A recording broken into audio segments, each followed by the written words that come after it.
What? Oh, it's so nice. My face feels free. I'm, yeah, I was gonna make some joke about exposing myself, but I won't, because that's inappropriate. Okay. All right, hello everybody. We're gonna get started right away, if that's okay. You may, by the way, I should have said this last time too, you may see someone around you that you're not quite certain who they are. By all means, shun them, don't say hello, or later on ask them who they are. That's also a possibility. All right, so the first thing I want to do is I wanted to ask you, how did it go last week? So I left you with some jobs to do, right? I gave you some discussion starters at the back. First off, did anybody use any of those discussion starters with your kids? Sweet? Any story to share about it? I think sometimes when you have discussions with your kids, you don't only get to know them better, but sometimes you find out more about yourself too. Like sometimes you find out that you're really more impatient than you even thought you were. When you start having those conversations and it's like 12 minutes on Pokemon or something, and you're like, oh, why did I ask this? It's because Mr. C made me do it. No. Okay, how about devotion stuff? Did anybody make use of those devotion pamphlets? And I'm sorry, I don't mean to be like, raise your hand and you're naughty if you didn't do it. But fabulous, okay, and I understand if you didn't get to it. There are lots of things that happen that make it that it's difficult to get to those things. So I'm curious, were there any challenges getting to some of those devotional materials? And that's not to say you didn't do it. But what challenges do we face as parents when we're talking about devotions with our kids? Yeah, back there in your polka dots, I'm not quite sure what your name is. So our nights get insane, and now being a mandatory right now, that adds another half hour to the equation. And so I found right now, as awful as it sounds, the best we can do is when Brandon comes home with his Christ light, and I have to read it to him, because then it's like, okay, everybody just come listen, because at least they're getting something. Yeah, well, you made that sound like it was bad. That's not bad, that's great. Right? You're talking about Jesus with your kids on a daily basis. It is kind of nice when, how do I say this? When the teachers force you to be spiritual. That is a benefit of the positive pressure that sometimes we get from our Christian day school, right? That's great, that's wonderful. A suggestion to you too, have you ever checked out, or can you get like any podcasts or anything on your phone? Okay, I would just say too, if you've got a long commute, podcasts are awesome. So if you wanted to, you can even download a whole bunch of that stuff too onto your phone and then play it in your car on your drive. Might be a good idea. Or have your kids read a devotion book in the back seat. Right? I don't know, that could be kind of fun too. I mean, you don't read it, because you're all gonna die. But have your kid read it, okay? Yeah. That's actually the perk of all these different churches doing their sermons and stuff, even if it's just the sermon, because Mike always has to have to drive to work, and so we have enough pastors in our family that he would pick a different pastor for every day, and he would just listen to their sermon. Isn't that awesome? Our family did a lot of couch surfing with different churches and like watching all their different services. But we don't watch ours too, don't worry. But it'd be like, let's see what they're doing in the core today, right? It was kind of rad. And churches are continuing to keep that going, so we still get to see it. It's wonderful, I love it. Okay, did anyone check out any of those devotional materials that were in the resources booklet? Anyone look at that and maybe go like, okay, maybe that one, I could take a look at that with our family. And then the last one is, did any of you guys do the upstairs-downstairs activity? We didn't, but I did watch the video, like, what it was. I don't know if you showed that. I was on the video the whole time. Yes. It would have been fun to watch Mary and John do it, though, but I did not find time to do it. I just was commenting that it looked like fun. Right? It looks like fun. I love the idea of it. When I first saw it, I actually had like a tear in my eye because I'm like, oh, it's so beautiful. It's like, what a wonderful picture of God's grace. Like, we literally can do nothing.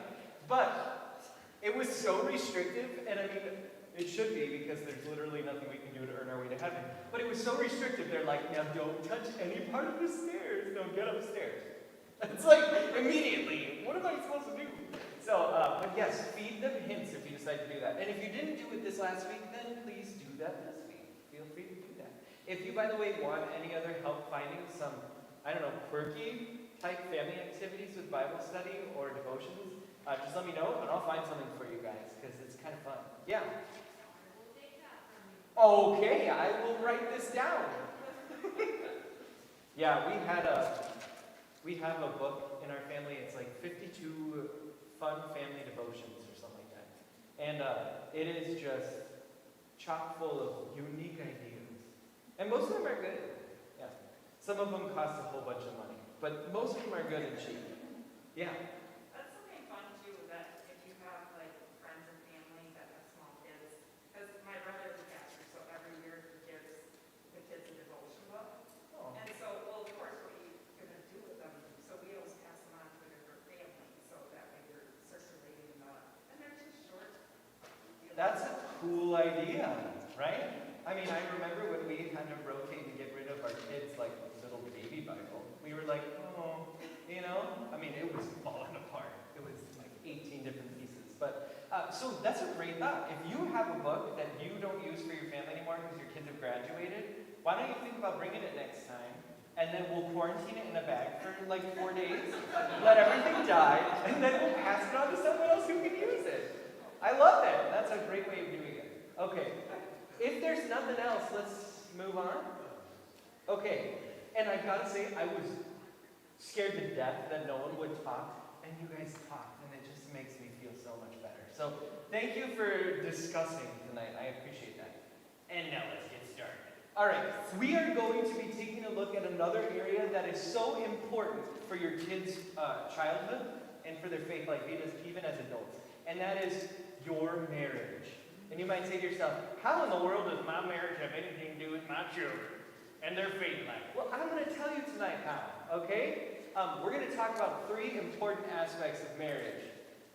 But first, I want you to brainstorm. You are going to think right now, is there like a company that you really enjoy doing business with? And if so, why? Maybe there's a certain auto dealership that's across from Shuffs that you really enjoy.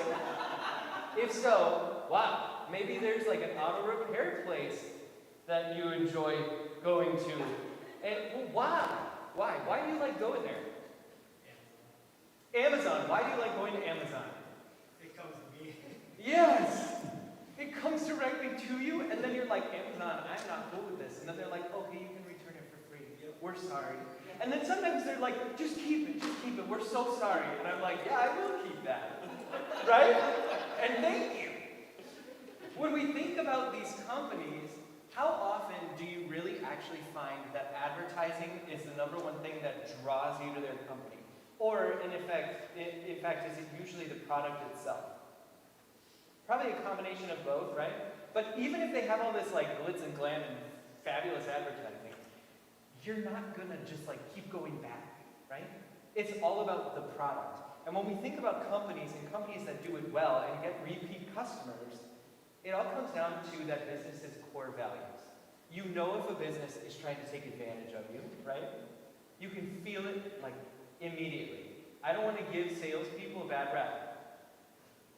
But do you really think that that guy cares when he comes over you and he's like, hey, how's it going? Looking at this beautiful dishwasher. And you're like, oh man, you smell like Axe body spray. Right? Do you have a feeling like this person has great core values and cares about you? No, it's probably a lot of the glitz and glam, right? So I want you to think about your marriage as being glitz and glam versus product. What product do you want to see in your kids? Do you want to see that they have a strong foundation in Christ? Yes, of course, that's why I'm here tonight. Good. Okay, well then, are you, in your marriage, living your life that's glitz and glam and all about advertising to others, or are you actually living a life with core values?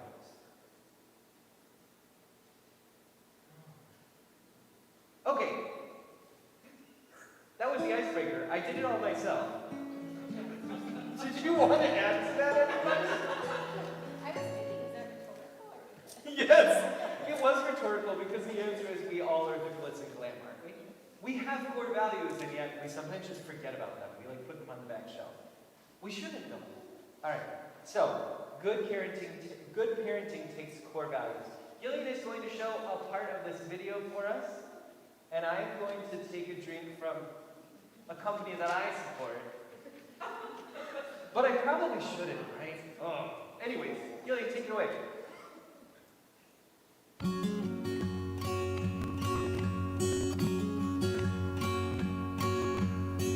I wish I'd spent more time at work.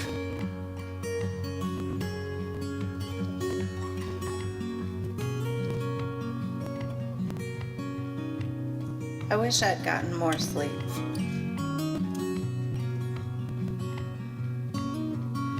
I miss watching a lot of great football games. I never got to spend enough time on Facebook.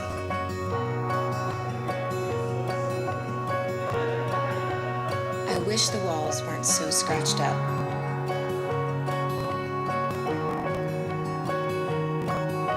I never really got to drive a cool car.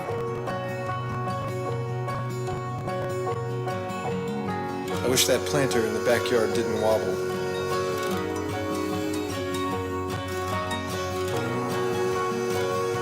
I wish the house had been cleaner.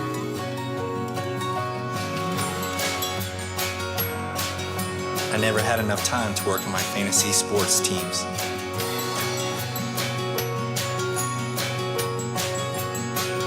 I wish I'd had more money for myself.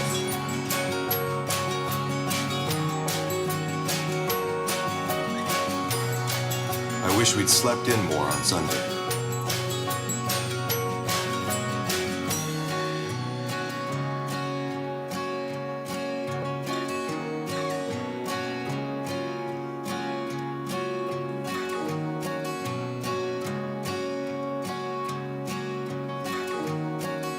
I wish we had had more time for ourselves.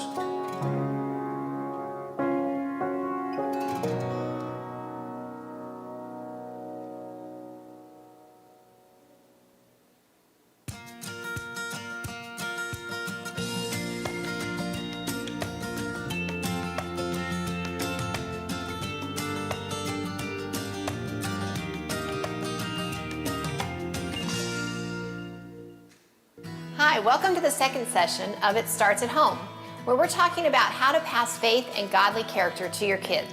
Now, last time we learned that building a strong legacy of faith starts with your own relationship with God. Kids learn from our actions more than from our words. Today, we'll look at how the picture of marriage impacts your child's legacy. Whether you are presently married or not, your children need to understand God's design for marriage. I grew up in a single-parent home myself, so I understand how important it is for kids to understand God's intended plan. What it did for me was it gave me a vision for their own future. And according to Ephesians 5, it also helps them understand the gospel. But I'm jumping ahead. We're going to hear from couples trying to keep their marriage a priority as they juggle jobs, kids, and the hectic pace of everyday life. We'll also hear from Gary Thomas as we look at what the Scripture says about the purpose of marriage and the impact our marriages have on a child's legacy. Gary is the best-selling author of Sacred Marriage and the book Sacred Parenting. He's helped thousands of couples through his books and popular teaching seminars. Let's get started by hearing from Brandon and Heather as they describe a major decision they had to make in order for their marriage to work. I grew up in a small town. We were very involved in the church as young children. But then my dad had had an affair on my mom, and I just really started drifting away from God. I would go out and party and drink, and my main goal was to find some really hot guy and go home with him. After being out all night, I would just feel horrible, and I just started praying to God. I was just like, please, help me to want to change. Heather had been off in the world, and she got sick of it and was running to God, and I was kind of running away, and we met in the middle. And we dated about a year until Brandon proposed to me. It wasn't the romantic, blissful, ideal marriage that we had in our minds. I know for me, I was saving myself for marriage, and so I thought, that's just going to be a love-making free-for-all just every day. And he doesn't get to have it very often. I think it goes back to the way I feel towards men, almost like sex is a yucky thing. Which harbored a lot, and still does to this day, harbors a lot of bitterness or resentment. I expect a lot of love and a lot of attention, and expect her to say really sweet things, and I get a lot of times the opposite of that. So therefore, I become very unmotivated to do sweet things for her. You know, she wants a lot of quality time. Well, quality time wasn't something I could really give. He puts 100% into our church and not 100% into our family. He would work and then come home and he wanted to leave the house and go play basketball, or he wanted to go work out. I'm the one that does all the hard stuff for Macy, and he's like the fun guy that gets to play. You know, when we would fight, I mean, it was just yelling, throwing stuff. And sometimes even Macy was there and it wasn't good for her to see. One of us would just storm out. You know, I wanted to walk off and do my own thing and not have somebody to always have to be catering to or answering to. And I would just tell him, I'm done. I'm done with this. I'm done with this marriage. I just thought, man, this is dumb. Like, marriage should not be this hard. So I told Heather, I was like, look, when we got married, I made a commitment to not just you, I made a commitment to God. When we had our little girl, I've now made a commitment to her. We're gonna have to make it work. So we can either be together and be miserable, or we can be together and be happy. And that required stepping away from a few things. It required not being quite as involved in church. It required not doing the apartment ministry. Heather to not babysit anymore, because we kind of had to hit reset. We put a lot more focus on each other in our marriage, and we put a lot more focus on our quality time with God. Started to do some parenting books and kind of talk about how we want to raise Macy and how our marriage needs to look. Instead of yelling at each other, we would sit down and talk about the things that were frustrating us. I'm also involved in a women's Bible study. It has really helped me learn different ways to manage my marriage and manage children. We went from the worst we've ever been to the best we've ever been. As I'm trying to be the woman I think that God wants me to be. We started really falling back in love with each other. It was almost like we were a new couple.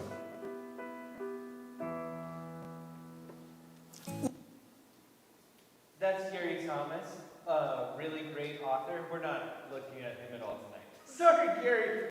Okay. All right, so we just watched this video, and I'm curious, did anything jump out at you at all? I thought it was interesting that intimacy was brought up pretty quickly. That was the first thing we talked about. Yeah, intimacy, right? Brought up really fast, right?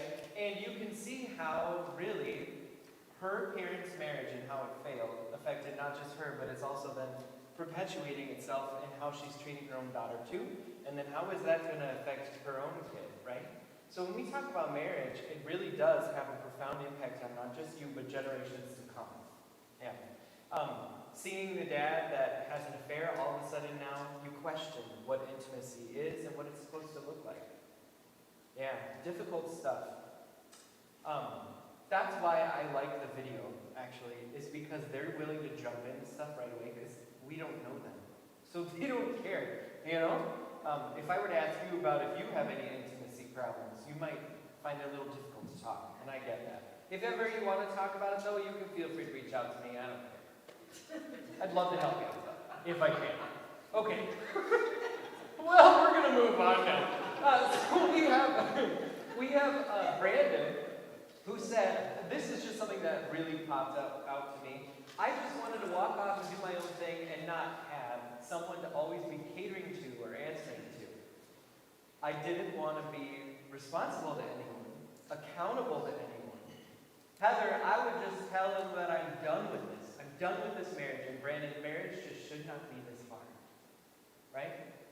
Does this sound like they had some core values that they were building firmly on from the very beginning? Not really. Is marriage easy? Is it all Skittles and rainbows? Absolutely not. It is tough work. It's actually work.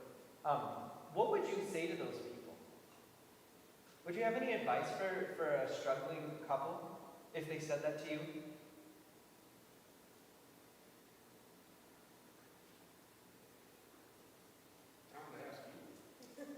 Tell them to ask me? Is there anything wrong with encouraging someone to go and seek help? No. And if you're not sure what to say, well then, by all means, send them to someone who maybe knows what they're talking about. That's not me. But if you sent them to me, I would pass them to Pastor Miller, right? And yeah, as a side note, I do a marriage retreat in March. It's happening again this year. Different topic of discussion this whole time, a different theme, and I hope all of you will consider coming. It's super fun. Well, I think it is. Okay. But yeah, go and find some help. Go and find some help, right? Maybe you want to tell them to, hey, marriage is hard. And anything that actually is worth it, you're going to put effort into. Isn't that right? Yeah. Okay, now something else that really jumped out at me too was that they talked about how they didn't want to be arguing in front of their daughter. What do you think about that? So you know that sometimes married couples have spats, and sometimes they just have screaming matches. Not at our house, but I have heard of this happening before. Okay? How are you going to mitigate that when your child is watching you? Do you think it's a good thing that they're there or not? I think it's healthy for kids to see you debate, you know, if it's not something pertaining directly to parenting. You know, I think that's a healthy thing to let them see that you're not always going to be Skittles and rainbows. But if it's a genuine fight, like there are tense emotions, you're upset, that's obviously not appropriate for in front of your kids. I mean, they don't need to see you be at your worst. Right. They maybe need to know that you do get mad, but they don't need to be witnessing it, right? If we want to train our... Oh, Brandon, go ahead. And if they can see you work through it, there's nothing wrong with letting them see that it is hard, but you can work it out, as opposed to just, you know, you put them in another room and screaming at each other. Yeah. In a way that might make them feel even more uncomfortable. Yeah, I mean, if you can work it out, that shows that you can work it out when they get older. Yeah, and it shows that marriage is a commitment. I love what both of you said. You want to show them the good side of it. You want to show that, yeah, we're sinful people trying to make this work, but we're trying to make this work. We're honoring our commitment, right? And if it's going to get too heated, by all means, yeah, I don't know that I would want the kids to watch. Beth? I was just going to say that something that like we've always been failures at, the idea is I was there to not let them be around, but in the heat of the moment, it's a little trickier. But it becomes easier when they're older and they call you out on it. And I'm not saying that as a good thing. I'm saying that as a PSA to young parents because now you have children that become fearful when they argue because they're concerned we're going to split up. So. And part of that comes from societal influence, right? Oh, my parents are fighting, they're mad at each other. Oh, I know what's happening next, right? And you as Christian parents get to reassure them, no, mom and dad are just having a disagreement. But it's all in the way that we mitigate the conflict, isn't it? Yeah. Great point though. Kids can become extremely fearful. So if you decide never to show any argument or debate with your spouse to your child, what's going to happen then when they get married and then they find out, wait a second, I'm having an argument with this spouse. My parents never fought. And then all of a sudden, maybe I picked the wrong person, right? We got to be realistic. And in all things, role modeling, right? Role modeling. So I told you there were going to be 3 things that we were going to talk about today. The first thing that I want to talk about with relation to marriage is, what does society say? Okay? What does society say to your kids about marriage, about intimacy, about sex? By the way, if any of you are uncomfortable with the word sex, I'm really sorry. It's going to come up a whole lot, okay? Settle down. All right, it'll be okay. You're not the guy up here. All right. So we're going to talk about what are current marital trends, all right, in the society that your kids are being raised in. And then secondly, what in the world does God have to say about marriage? And then finally, if marriage does end in divorce, does that have any lasting impact on kids? All right? And Beth is like, yes, it does. Yeah, she knows, right? And why? Because your kids are always watching. Your kids are going out into the world today. They are going to either imitate you or they are going to imitate something else that they see. So let's talk about kids. All right. Getting into society, what society says. Well, good thing. Average age of marriage, what do you think? Is it going up or down? And this apparently happens every once in a while with this laptop, so I apologize. But what do you think? Average age of marriage, is it going up or down? People say up. All right, up. In 1960, the average age of the woman getting married was 20. Okay? The guy, 23. In 2015, what do you think the average age of the woman is? 27.1. She's like, I'm not 27. Okay, and how old is the guy? 29. You guys are so good at this. Wow, okay. So now you might be wondering, why? Why is the average age going up? Well, let's take a look at the percentage of 18 to 29-year-olds who are married today. So in 2005, we're talking about all 18 to 29-year-olds. What percentage do you think were married in the year 2005? I thought I actually just heard the answer. 32%. So like 1 out of every 3 18 to 29-year-olds was married. Okay? How about in 2014? 16. So not only are kids not getting married as early in their life, they're just not getting married.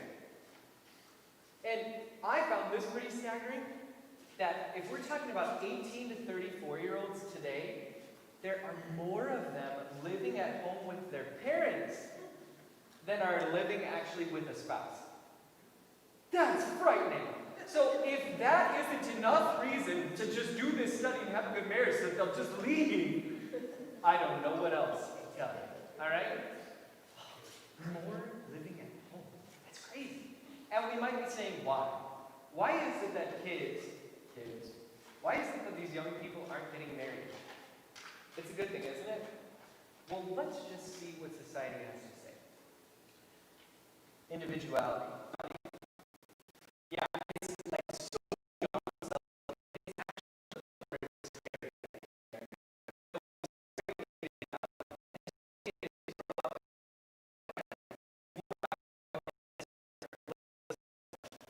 Now, when you were 20, did you know who you were? I didn't know who I was either. Okay?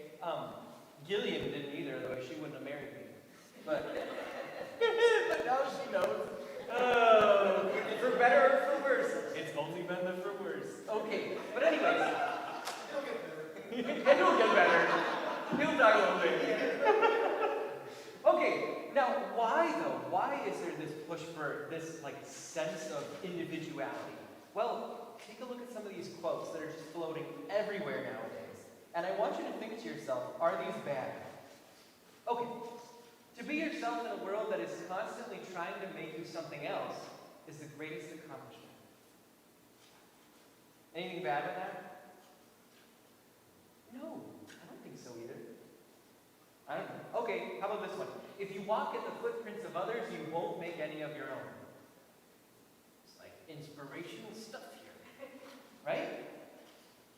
You have to remember the value of your individuality, that you have something special and different to offer than anybody else can. Okay. Individuality realized is the supreme attainment of the human soul, the master's work of art. Individuality is sacred.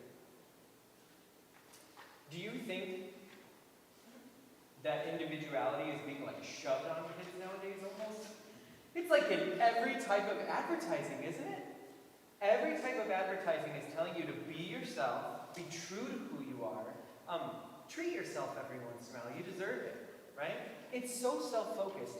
Do you actually want your kids to have their life goal be that they find who they are so that they can be truly happy? Is that what you want for your kids? I don't want my kids to be happy. I mean, I do. But if their happiness is going to come because they believe this kind of stuff, don't put the key to your happiness in someone else's pocket. Ooh, okay. Keep that key in my pocket. Or this one. Start by making yourself happy. Happiness comes from the inside. Nobody can make you happy until you're happy with yourself first. I don't need anyone to hold me. I can hold my own. I love me. If you can't love yourself, how can you love someone else? Are any of these bad? I don't think so. But are they kind of missing the mark? Yeah, because is loving someone else does it have anything to do with you? No. And we're going to talk about what really truly God says about love. And then finally, I don't need marriage. I don't need anyone to take care of all my needs and desires. I can take care of them myself now. That doesn't sound bad, does it? I want to be independent. Do you see how society kind of like works its way in to everything with our kids and how it affects their lives? So marriage stats among iGenders. These are the kids that are born like 1995 until 2012, 2015, okay? This is the iGender. And this is what they say about marriage. How many of them want to be married? Oh, are any of you iGenders? Okay, okay, good job. Okay, 77% want to be married. I found that fascinating. We're having less and less marriage, and yet these people think marriage, I would do it. Okay, well, how many of them think it's best to live together first because you got to get to know the person before you really make that commitment? 93. We got some pessimists out there. Right? 70% of them believe that you should live first with the person before you decide to commit to marriage. Now, what percentage believe that marriage leads to actually a happier life? It will make me feel more fulfilled. 28%. Now, why? Why is it that these people want to get married, but yet they also realize, you know what though, I don't know that marriage will actually make me any happier? Why? Do you see any societal trends that would maybe make a person who is young think that maybe marriage doesn't make you happy? Yeah, think about how much divorce there is in the United States right now. Right? And it's staggering. Just TV shows in general. You see your real life sitcoms or whatever show a lot there. Yeah, they do. They show the parents, and the parents are usually bumbling morons, right? I mean, it's true. Like, the dad is usually the stupidest one on the entire show. And I'm like, hey, well, no, okay, I would have done that. But for the most part, there are many times where I just think, how terrible is this show? And then you see all of the different shows, too, that maybe share two people that are living together that aren't married. Or all the times that we want to make someone feel understood, a child feel understood, because maybe their parents are divorced, right? And so then you want to have a show for them. Do you see what I'm saying? And so now all of a sudden there are 20 shows for them. And then it's just, where is it going to stop? And that, I think, could be up for debate too. Is that a beneficial thing to show? Or instead of making them feel comfortable with it, should you actually show them a picture of what's best?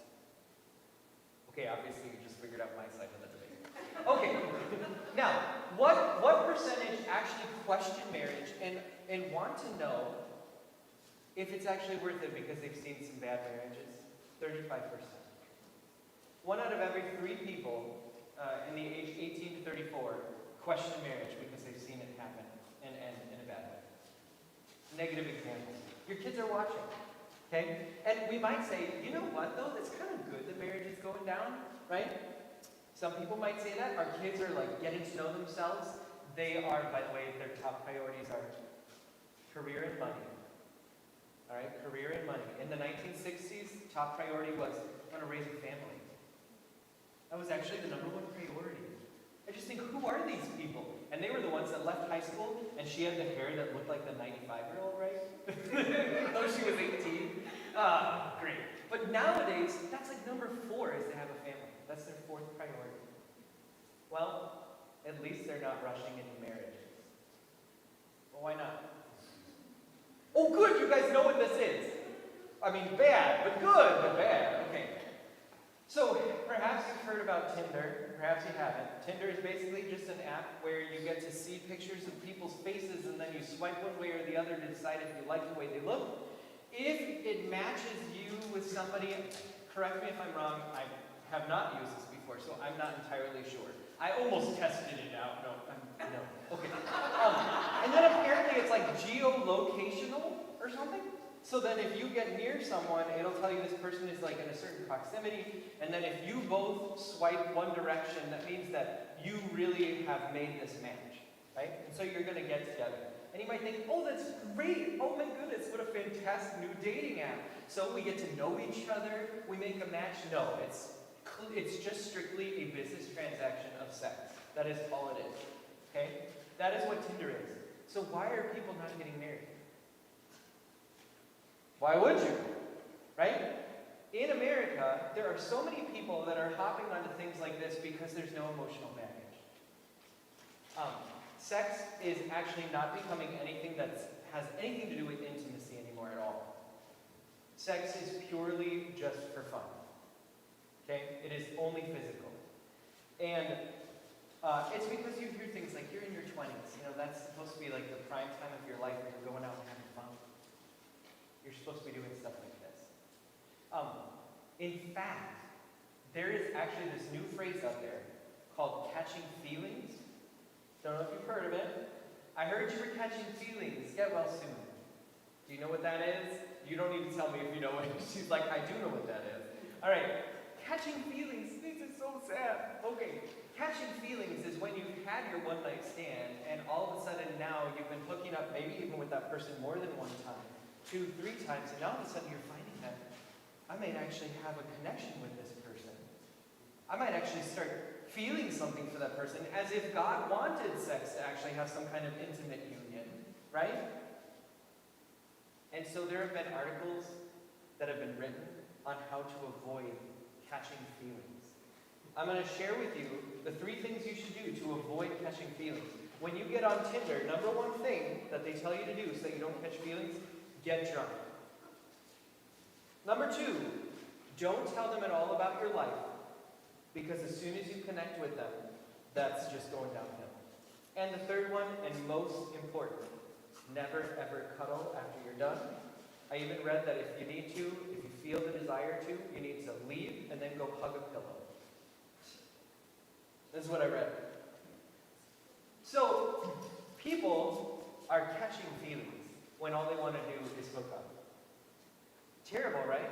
But again, why would you get married if that's what you have? Because if sex is only physical and it's not intimacy, what's the point? Right? More and more people are actually becoming single. And again, we might say, well, that's good. At least they're holding on. But, you know, the reason why is because many of them aren't getting married. They're not even out there on the dating apps anymore. Because in order to actually find a hookup, oftentimes you have to be super good looking. And if you're not, you're overlooked. And now what kind of, like, mind game is that going to play on somebody, right? Well, everything is supposed to be casual. And this I found really staggering too. Less and less of them are saying that they are sexually active. In fact, the percentage has dropped by an amazing rate. It was like 13% in the last 10 years. 13% less people are saying that they're sexually active. And you might say, well, that's good, isn't it? Clearly, we finally latched onto one positive thing. But unfortunately, as the POTUS would say, wrong. Okay? Because, here's why.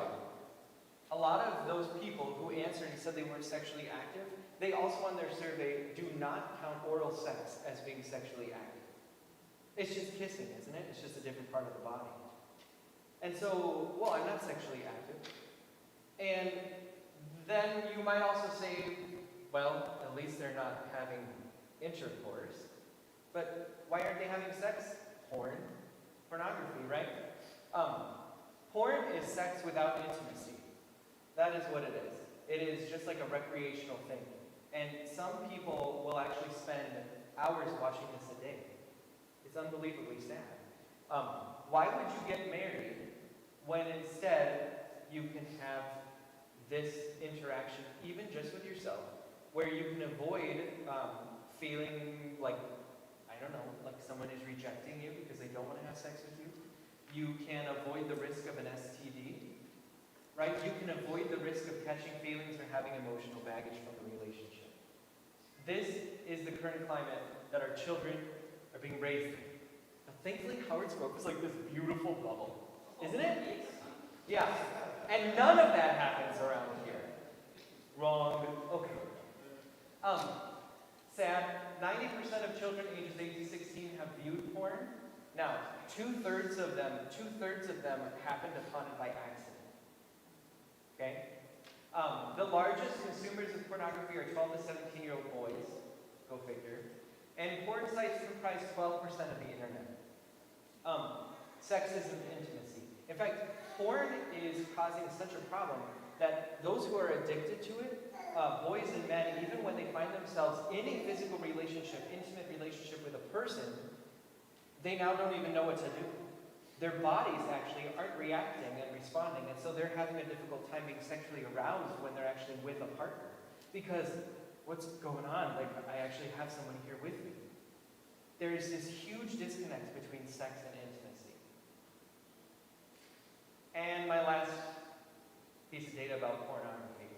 Estimated U.S. entertainment industry, they call it entertainment industry, which I would just disagree with that anyways, but the revenue, $7.4 billion to the NBA, and by far and away, porn with a mid-estimate, not a high estimate, $15 billion in the year 2018. This is where our kids are growing up. So is marriage important for your kids and for their future and for their faith life? Absolutely. Now let's see what God has to say about it, shall we? Okay, so we're going to take a look at Ephesians. And I wanted to give you a little context before we jump into it. In Ephesians, it talks about how we should be walking as children of God, how we should be living out and carrying out a Christ-like, self-giving love with other people, and that we should be trying to not be deceived by the sexually immoral around us, but instead, we should be sharing his light with those around us who might be in darkness. Question for you. Would that make your marriage better? If you were to go through your life with a self-giving, Christ-like love? Yeah, can you imagine your family? Could you imagine your life with your spouse if you were all just like perfectly loving to each other all the time? Would you ever want to be at work? No, and that's where actually, unfortunately, a lot of guys escape, right? All right, so let's look at Ephesians chapter 5, verse 21. It says, submit to one another out of reverence for Christ. We see that word. People get scared, right? When you see that word submit, it all of a sudden gets this feeling like they're maybe like slavery. Or oftentimes we think about a woman submitting in a marriage, and then we think about a woman as being lesser than a man. In Christianity, Christians get a really bad rep when this comes up, don't they? And a lot of your unbelieving friends, they probably don't even understand this. They probably find it very offensive when we talk about submission. So let's talk about submission. What is it? What's your definition? Be willing to do what another wants, even if it's not in their own interests. You love them enough to be able to say, yes, I'll do that with you, or yes, I'll do with that, or whatever it might be. It's not your intentions, it's doing what someone else would like. Yeah, and you said willingly. Yeah, even to the point where you actually want that? Yeah. Does any of that, did you guys catch that? I hope you heard that. It was beautifully said. I'm not going to be able to get it word for word, but she basically just said willingly putting someone else's needs above your own. And their wants and their desires above your own. Out of love, right? Okay, so let's see what God has to say about it. In Philippians chapter 2, verses 3 to 4, do nothing out of selfish ambition or vain conceit. Rather, in humility, value others above yourselves, not looking to your own interests, but each of you to the interests of the others. Oh, what an awesome life if you went through, like, if you just lived in your household and everyone was like, you know what, no, you choose the TV show. I'm not going to argue about that, Dad. Right? Could you imagine? I'm going to put your interests above mine. Is that what God wants? Yeah. And then you're like, Sister, she said submit. Yeah, okay. Romans chapter 12, verse 10. Be devoted to one another in love. Honor one another above yourselves. Does any of this sound negative? Doesn't it just sound like beautifully positive? Galatians 5:13. Serve one another humbly in love. It really is just a willingness to put others above yourself out of love. I was just going to add to a couple of devotions you had given.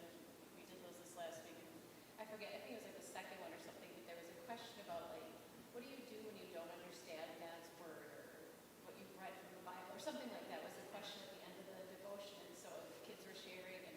And so when I shared, I said, you know, one of the things Mom always had to pray about real early in her marriage was submitting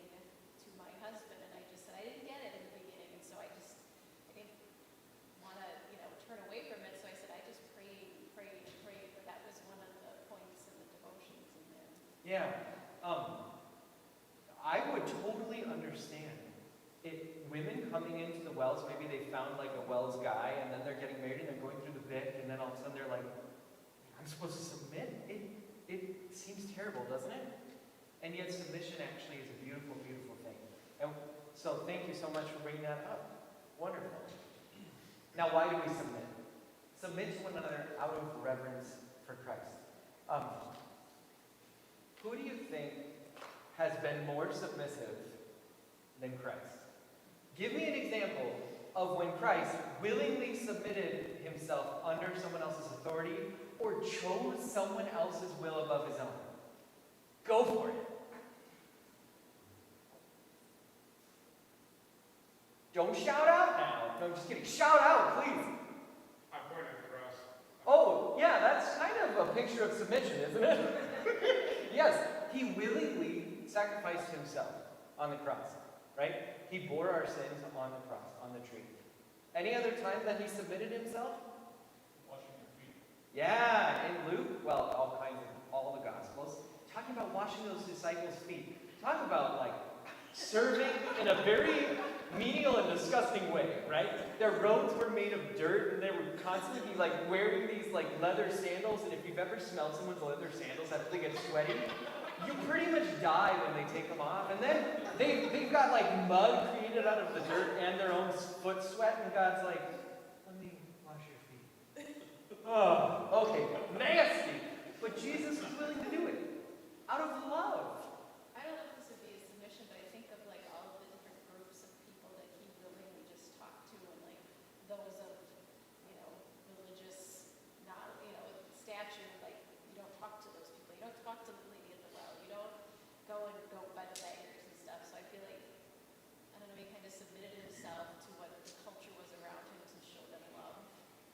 Yeah, I think he put love for them above himself, right, in those instances, because someone else could have easily looked down on him for what he was doing. Yeah, oh, beautiful example. How about that? Is that submission?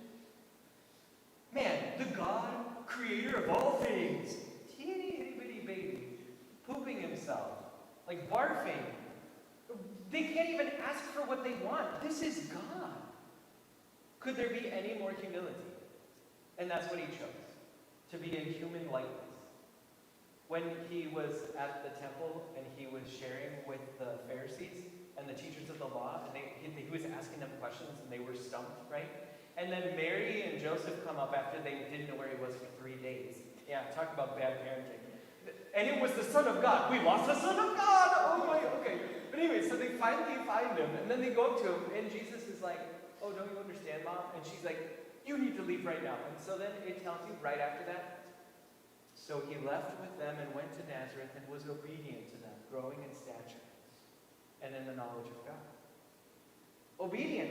I mean, come on, these parents, like, a little neglectful, but he still submitted himself to them. Render to Caesar what's Caesar's. Do you see submission? Is it a negative thing? Yeah, you got me there. And thy will be done, right? Lots of pictures of that. So submit to one another out of reverence for Christ. Who's supposed to do it? Who is supposed to submit to other people? Is it the wife? Because that's what I heard that one time. Wives, submit yourselves. Everyone. The context of Ephesians is often lost. The context is that everyone is supposed to be submitting to everyone else, no matter what their status is in their life, and who they are, and where they are, and what they do. So let's work our way backwards in Ephesians. Chapter 6, verses 5 to 9. We're going to take it straight to slaves. All right. Slaves, obey your earthly masters with respect and fear, and with sincerity of heart, just as you would obey Christ. Obey them not only to win their favor when their eye is on you, but as slaves of Christ, doing the will of God from your heart. Serve wholeheartedly, as if you were serving the Lord, and not people. Because you know that the Lord will reward each one for whatever good they do, whether they are slave or free. And masters, treat your slaves in the same way. Do not threaten them, since you know that he who is both their master and yours is in heaven, and there is no favoritism with him. Now, starting off, question for you. Does the Bible condone slavery? You'll find some people that will take it out of context and they'll tell you that. I don't believe the Bible because it says that we should have slaves. Lots of stuff, right? People have all kinds of arguments. What do you think?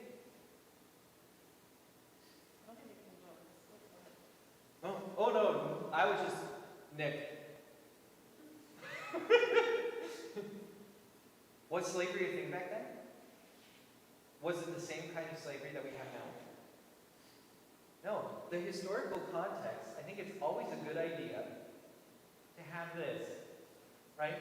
And at the time of Christ, there were many, many slaves, but they were in slavery willingly. So if someone had absolutely no other way to pay their debts, they could actually enter an agreement where they would become someone's slave. For a period of 6 years, they, during that 6 years, would have room, board. They would even sometimes have a wage. And afterwards, they'd walk away debt-free and a free man. That was slavery. Some context. How is it that a master and a slave, how's that relationship supposed to work? What are slaves supposed to do? Complain at the water cooler? Man, did you see how many sheaves of grain I had bring in today? You would not believe it. Do your job. Submit to the authority. How about the master? I'll whip him more tomorrow because, boy, that guy, I tell you, he just doesn't pull his weight. No. Treat him with love. All because of Christ. So how does this relate to you? Do any of you have jobs? Okay, you do. Yes. Should you submit to your employer as an employee? Yeah. And as an employer, if you are an employer, should you be caring and submitting to your employees? Absolutely. So, children, next section. I'm trying to go a little faster because I'm afraid. Like, there's been such good discussion, but it has taken more time, and I love it. But that's okay. Children, obey your parents in the Lord, for this is right. Honor your father and mother, which is the first commandment with a promise, so that it may go well with you and that you may enjoy long life on the earth. Fathers, do not exasperate your children. Instead, bring them up in the training and instruction of the Lord. So who's supposed to submit in that section? Children. Is it a good idea, generally speaking, if children submit to their parents' authority? Yeah. You tell them over and over again, don't run into the street, right? It's not like you stop because you're like, oh, they don't listen to me anyway. So whatever. No, you keep on telling them. It's the same when you see them heading off in a terrible spiritual direction. There is something coming your way, kid, and I'm never going to stop telling you about it. All right, so now let's get to your marriage. Who's supposed to submit in marriage? Both people, yes. So now, Ephesians 5:22-27. Wives, submit yourselves to your own husbands as you do to the Lord. So, God's pretty cool.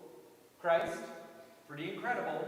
He came, and it says in several parts of Scripture that he is like the head, and the church is like the body, right? Now, my body doesn't work very well all the time. I'm just not coordinated. But generally speaking, my arms move when my brain tells them to, right? We are like the arms. Christ is like the head. He's guiding us. In the same way, my arm has to submit to what my brain tells it to do. And you know that because if there are people who have things like Parkinson's disease, they seriously cannot control the shakes that they have because their body is completely submissive to their brain, to their nerves, right? Well, it's the same with us. We submit to Christ. Wives, submit to your husbands. Now, that's not a negative thing because, guys, you've got it coming for you too, right? For the husband is the head of the wife as Christ is the head of the church, his body of which he is the Savior. Dads, don't walk away saying like, did you hear that? I'm the Savior. No, you're not. Get down off your soapbox. All right. Now, as the church submits to Christ, so also wives should submit to their husbands in everything. And then, did you notice how in your workbook, did you notice that's, I think, where I ended it? There was more, I'm sorry.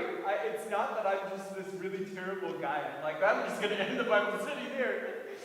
There's more. There's parts about the husband. Husbands, love your wives, just as Christ loved the church and gave himself up for her, to make her holy, cleansing her by the washing with water through the word, and to present her to himself as a radiant church without stain or wrinkle or any other blemish, but holy and blameless. So who submits? Is that going to be good for your kids to see? Is it easy? No. But, you know, submission isn't an ugly thing. It's really quite beautiful. When you see people in your life who are the shining example of a great Christian marriage, isn't it always that the reason it worked out is because they loved the other person so much that they just kind of like served and helped? And it doesn't have to be a woman's job to be the servant or the helper, although that is kind of God's design. But can't the guy also delegate things to the woman because clearly she is capable? Absolutely. Should the man even maybe solicit her advice? Yes, the answer is yes, guys. You were supposed to say yes. Yeah, she's a suitable helper. She's a suitable helper. Don't diminish her role. It's huge. So I told you we were going to look at three things. The final thing that we're going to look at really quickly is what does really ending a marriage, does it have any lasting impact on children, especially on their faith? Divorce in America. How many kids each year are affected in America by divorce? 1 million. 1 million every year. Divorce rates in the past few years have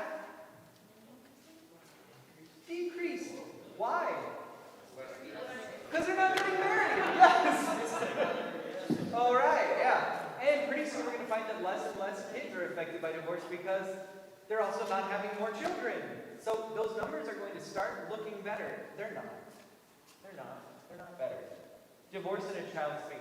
So let's say that there is a child, and these are just statistics that I found, but a child that comes from a Catholic background or moderate Protestant. By the way, we're not moderate Protestants. We're the ones that everyone else is scared of. Yeah, okay.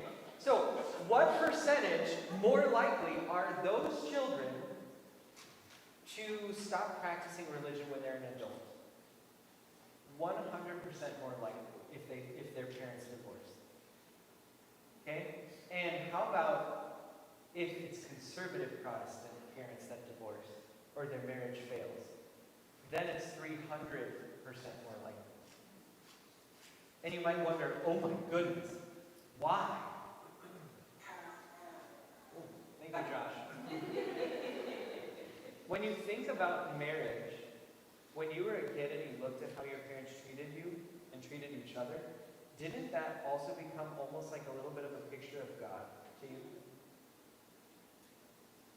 A lot of times kids will project the relationship they see in their parents to God, their Heavenly Father.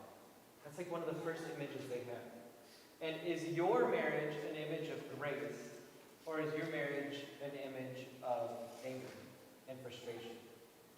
Because sometimes what happens is once their family is pulled apart, a child then will project that onto God the Father and say, you know what? My own parents abandoned me. God the Father, where were you? Where were you when I needed you? When my world was being torn apart? And so the blame is passed on to him. A lot of times, too, maybe faith life is just a family tradition. You know, well, my family would go to church together. And now that the family's broken apart, that tradition doesn't continue. Sometimes, too, we have a father that's absent. And last time we talked about how important fathers are to the bringing up of children and the impact they have on their faith. And a lot of times, too, they just physically are distant from one parent because maybe they're not living with that parent anymore. And then they grow even more emotionally distant to the one that they are living with because they start to almost become resentful. And then who are you going to go to church with? And now all of a sudden you have this negative view of God and negative view of the beautiful thing that God gives us in marriage. The number one reason, by the way, is it's just called hypocrisy. Yeah, hypocrisy, right? My parents, they told me that they were good, strong Christian people, and that Christian people cared and loved. And you know what? My parents fell apart. I don't really trust religion anymore. I don't trust Christianity anymore. Isn't that terribly sad? So, you've got some work to do. People are watching you, their little midgety things, and they are going to imitate how you treat your spouse, They're going to imitate that in how they treat their close relationships, whether it be friend or later on down the road, their own spouse. Is your house on the corner of grace and love? Are you acting in forgiveness? Are you willingly being a picture of God's grace to your kids? And so you're going to think, take a few minutes here. There is an intentional marriage checklist in your workbook. I want you to go through that just in the next minute and a half. Go through it on your own, not with your spouse yet, but go through it on your own, and then after you're done, turn and talk to your spouse about it, okay? A minute and a half. Oh, I'm sorry, Courtney. You can join them. I'm pretty sure God didn't say anything about that. So.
Okay, so we're going to bring it back.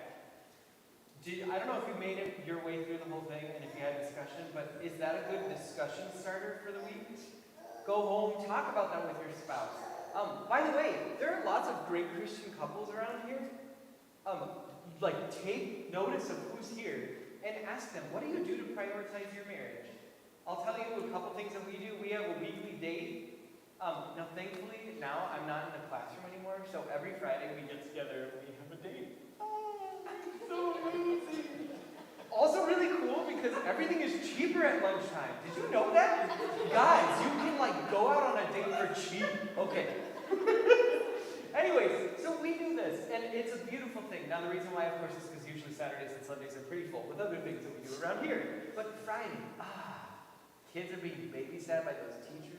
It's just beautiful. It's beautiful. Something else that we like to do too as communication, although we're not good at using it consistently, but we got this. If you're a person who loves speaking from your heart with your hand and not with your mouth, write to your spouse. So we know that if we see this red leather journal, actually I think it's leatherette, genuine. Okay, if we see that out on the coffee table, we know, oh, okay, I need to read it. Top priority. And it's not always bad, but sometimes you can vent your frustration in that book, right? And you can just share something with your spouse, how you're feeling. And then you don't have to be there when they blow up. It also then gives that other person an opportunity to actually stop and be like, okay, don't blow up. All right? I'm going to just process what they've written, and I'm going to try to understand where they're coming from. And then I'm going to back down. Not at all. Almost all of the stuff in here is actually just super, positive stuff. Where during the day we just realize, oh my goodness, I am so blessed to have you. And then you just write it down. Because I am not good at saying things out loud, because sometimes I find that it's cheesy a little bit. But yet I'll write it all down. It's mushy-gushy in there. And I should just say it. I know. I should. I'll work on that. An idea for you guys, possibly. Okay. And then let's go ahead and look at the idea that they have an activity for you guys to do with your families, a devotion.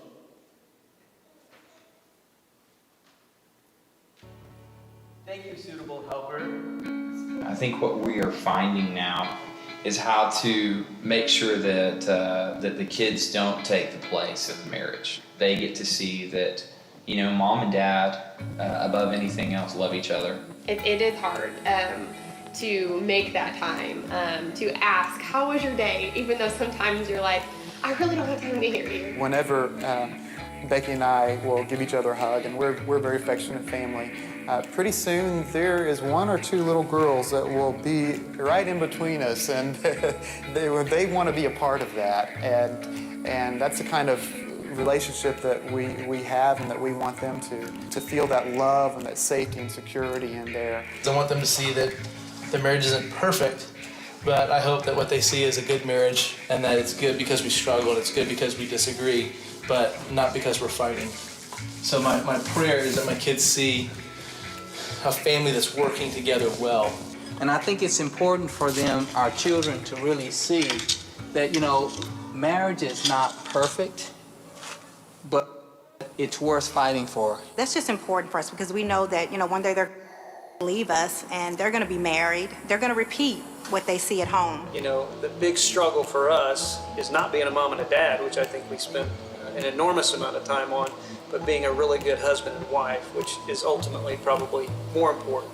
I don't always talk in the nicest way to John, so I hope that, and I know that God is really working with me on that and just trying to keep that in the back of my mind, especially as the girls get older, because they're going to be wives someday. I hope they don't repeat that. We want our kids to always be certain of the fact that mommy and daddy love each other and that this is going to be this way forever, and it's something that they can depend on.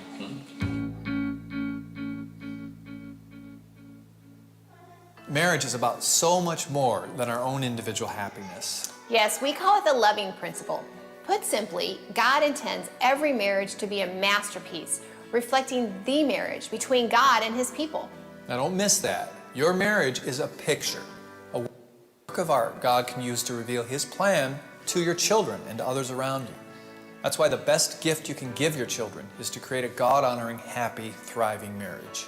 And for those raising kids alone, build relationships with other couples in your church who can model a strong marriage for your children. And we think every child needs regular exposure to a strong, loving marriage. Now, ideally, that'll be their own parents' marriage. But if not, they can get what we call free samples of what a marriage should be by hanging out with other couples like Olivia did when she was young. They need a vision of what ought to be. A few weeks ago, our 14-year-old son's buddy said, "Hey, Troy, for a Christian married couple, your parents sure do touch each other a lot." Well, that's what I'm talking about. They need to see us loving one another, but it's also important to talk to them about what it means to be a husband and a wife. Let's listen in as Travis and Bridget use a fun family night activity to teach their children how God wants husbands and wives to work together. All right, so I'm going to ask you to go in and make a peanut butter and jelly sandwich. Left, right, left, right, left, right, left, right, left, right. Hey. Let's first get the bread. Oh, come on. Left, right. Got it. Ah! Okay. That's class. I want to make the grape jelly. Left. I think that's a wise decision. I think a plastic plate is good. Here, you twist it off. I can't. My arm is this arm. Don't let go.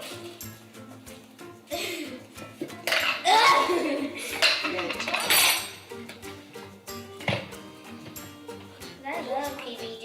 You're going to get graded on how good you're doing. You're not even tearing the bread. I'm really surprised. That is awesome. There's something missing. Oh, I'm getting thirsty. Oh! What do you guys want to drink? Milk? Water? Water! Ready, set, spin!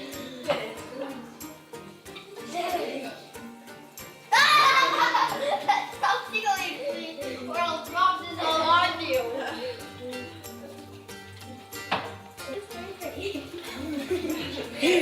Beautiful.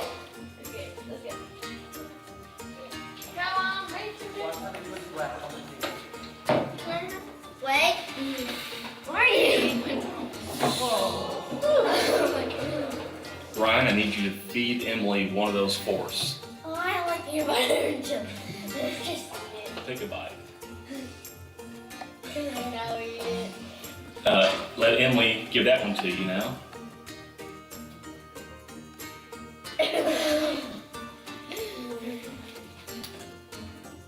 All right, so what did you have to do to make the peanut butter and jelly sandwich? Do the same thing at the same time? Okay. Did you both want to do the same thing at the same time? No. Did you have a different idea about how you wanted things done? So let me read another scripture for us, and this comes out of Ephesians 5. So submit to one another out of reverence for Christ. Wives, submit to your husbands as to the Lord. The husband is the head of the wife, as Christ is the head of the church, his body of which he is the Savior. Now as the church submits to Christ, so also wives should submit to their husbands in everything. Husbands, love your wives, just as Christ loved the church, and gave himself up for her, to make her holy, just as Christ does the church. For this reason, a man will leave his father and mother and be united to his wife, as the two will become one flesh. Does that sound familiar? Marriage is a wonderful thing. It's good to have good godly examples for a marriage in your life, but sometimes that doesn't happen, but that's not an excuse because God is our ultimate example.